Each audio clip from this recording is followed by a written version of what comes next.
Hello, what's up, guys? I hope you're doing well. I wanted to go over my recent posts, more about the entities of the Federal Reserve System and everything else. Um, it's not, this one is not meant to be too complex. It's just kind of showing or going over the different entities and such, just so you can kind of have more of an idea. Because if you don't even really understand I wouldn't necessarily call them branches of the Federal Reserve, but it's kind of similar to different branches of the government, at least in like you have like the whole idea of the government, and then you have like the executive branch, the legislative branch, and the judicial branch.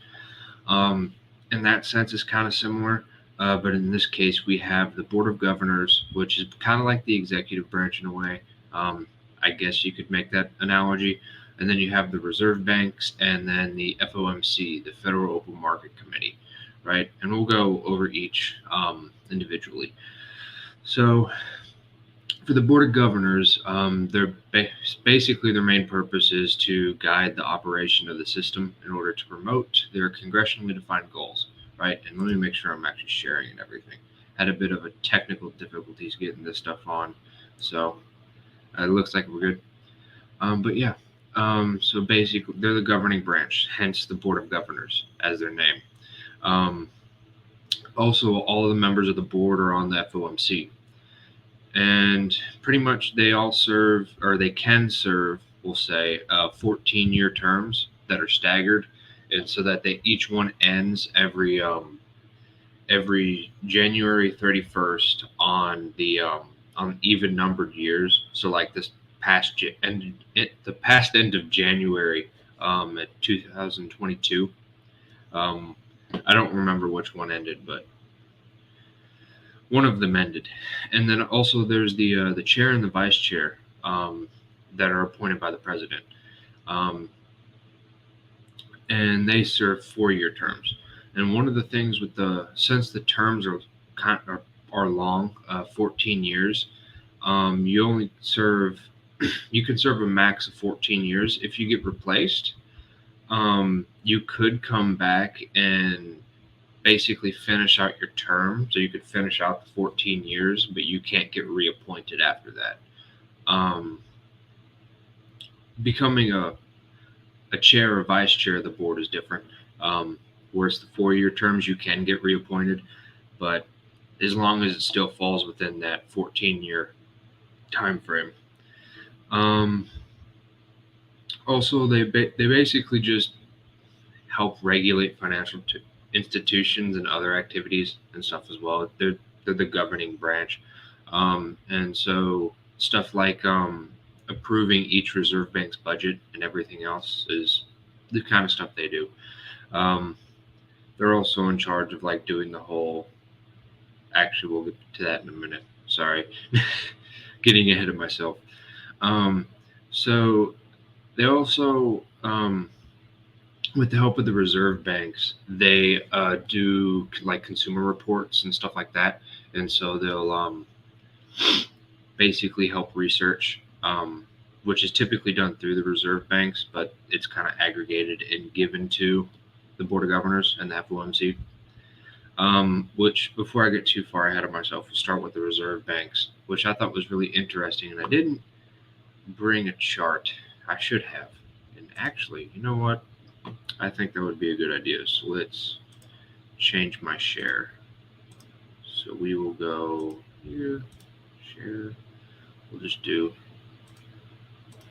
entire screen. Let me think. So we have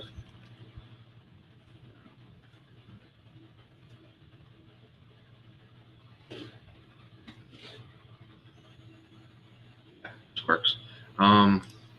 Something like this. If you notice, some of these are the different districts of the Federal Reserve System. And so you basically notice how some of them, like this line right here, go in the middle of the state. Same with the southeastern, where it kind of goes through Mississippi here, Tennessee here. It's not along borders. It's because these districts were all set based off of the primary trading.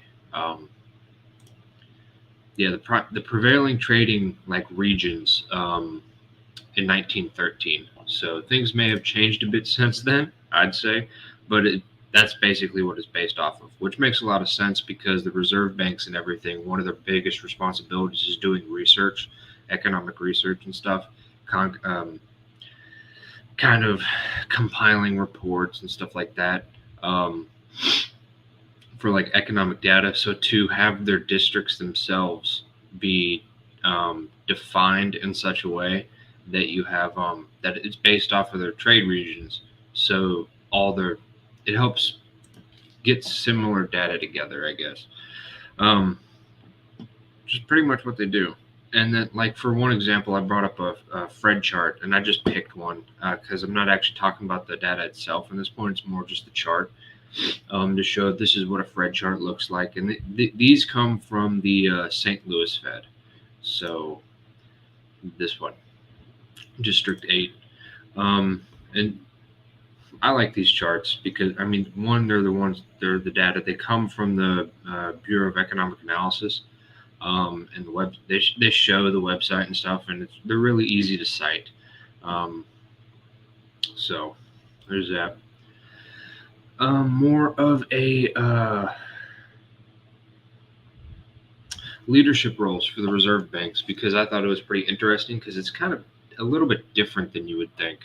I don't know if it's a little bit different than you would think, but it's a lot more complex than just appointing somebody. So basically, each reserve bank has their own board of directors, and that's basically just your typical board of directors. I mean, you're overseeing the bank's administration, the budget, their overall performance, audit process, stuff like that, setting goals. One thing to keep in mind is they're set up a lot like a private company, like a private bank. There's a lot of similarities. It's just that their goal, I guess you could say, is to operate in the public's interest and not that of their shareholders. So that's one way it's different. Like each reserve bank is different from a typical bank.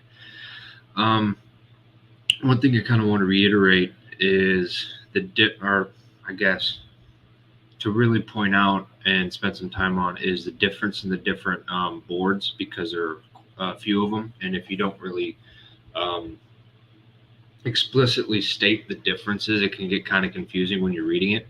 So the Board of Governors is like a complete separate entity of the Federal Reserve System, and that's national in scope. You have the Board of Governors, reserve banks, and then the FOMC. Now each reserve bank has their own board of directors, right? And then they also have multiple branches, and each one of those in each branch in the reserve bank has their own directors, which is important to point out.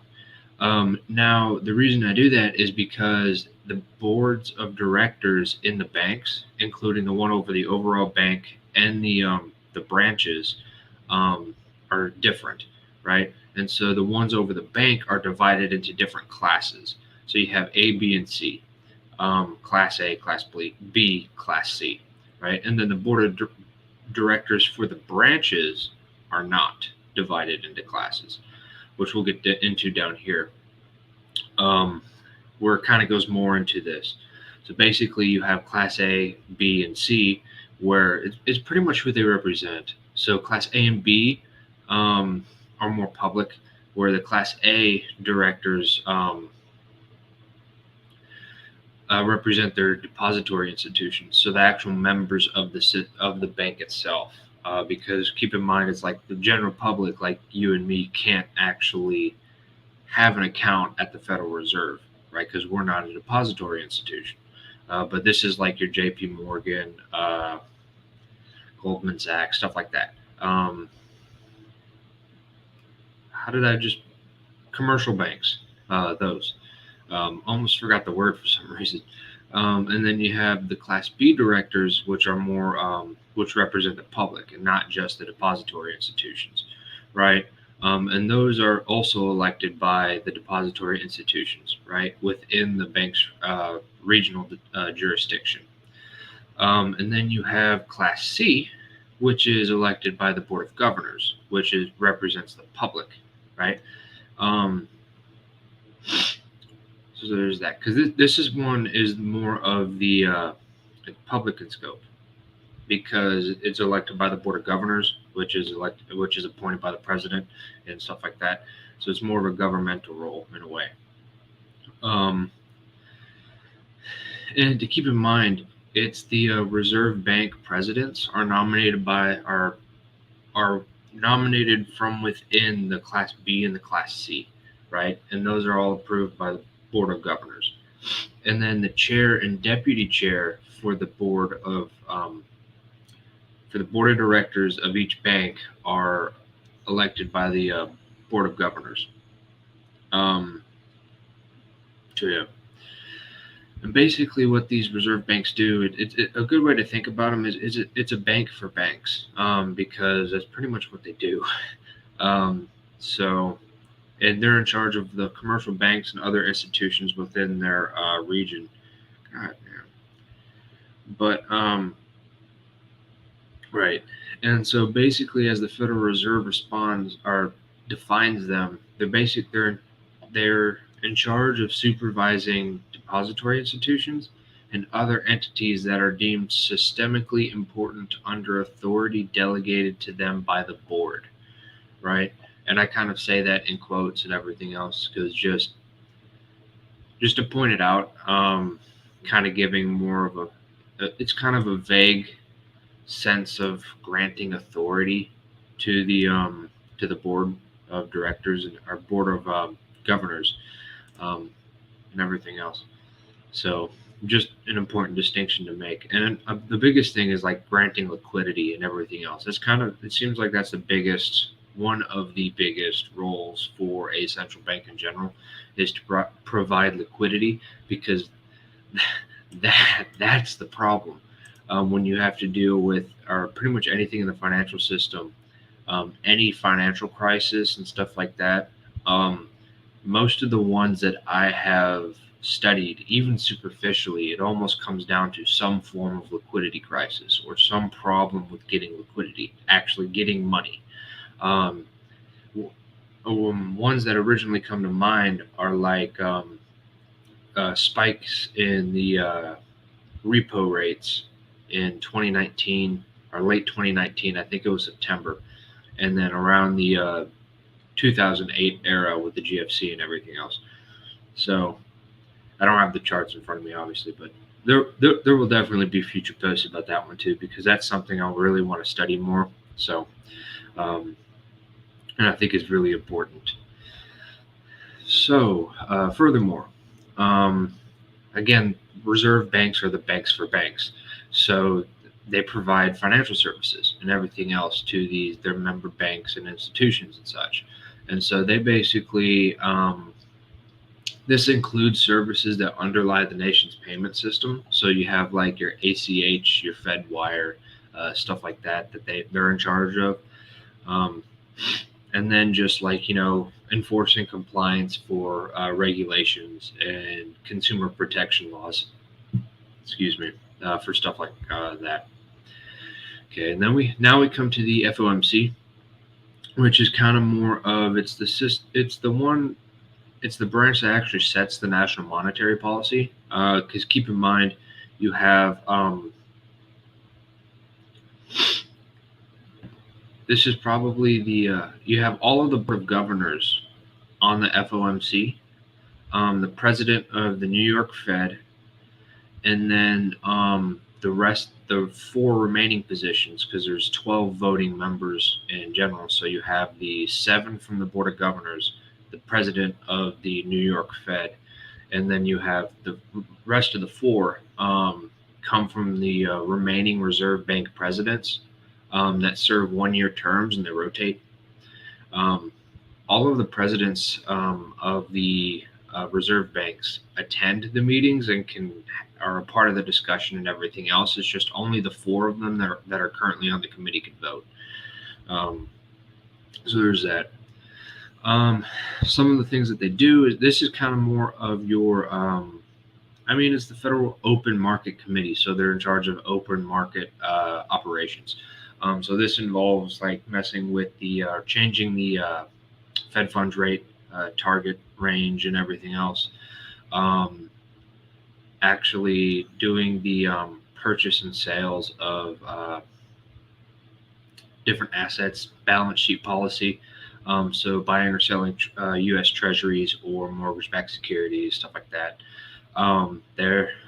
They use this is where you see the term forward guidance a lot, basically telling you that they're going to raise interest rates 8 times before they actually do it, or something like that. It's not an exact number. It's just they tell you a lot before they do it because they want. It's like they're trying to get markets to price that in without maybe even actually having to do that, especially for multiple reasons. But we'll get into that later. That's not the purpose of this post. But all of what I've said for the FOMC so far is just domestic. They also operate in foreign exchange markets as well, where they'll authorize like currency swap programs and other things with foreign central banks. So that's pretty much it for the branches, or not the branches, but the entities of the Federal Reserve System.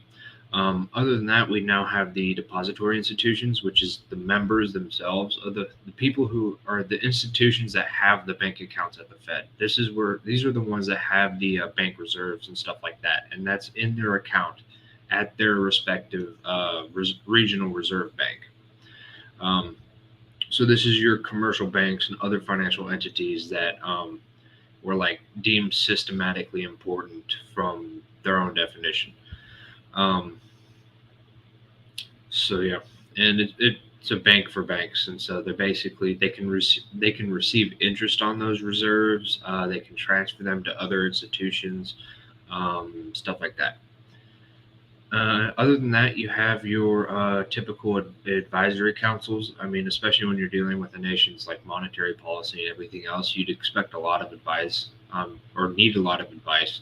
Can also be used to like help aggregate and understand data from all the research reports and all of it. And just to kind of name a few, you have the Federal Advisory Council, so the FAC, Community Depository Institutions Advisory Council, so the CDIAC, Model Validation Council, Community Advisory Council, and Insurance Policy Advisory Committee. So a lot of alphabet soup. Seems pretty typical of government, but as things go. And keep in mind, all of the committees I just named that's just for the like the FOMC, right? And so each individual reserve bank can have their own as well, their own advisory councils and stuff like that. I mean, the presidents of each reserve bank are already on the FOMC, so they might have more and everything else for their specific bank. But yeah, other than that, that's it for this post. Next is basically just going more in depth with monetary policy. What exactly is it? Why is it important? How exactly is it implemented?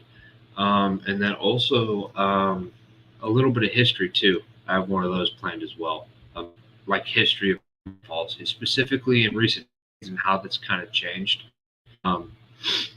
So those are all coming down the pipeline. So there you go.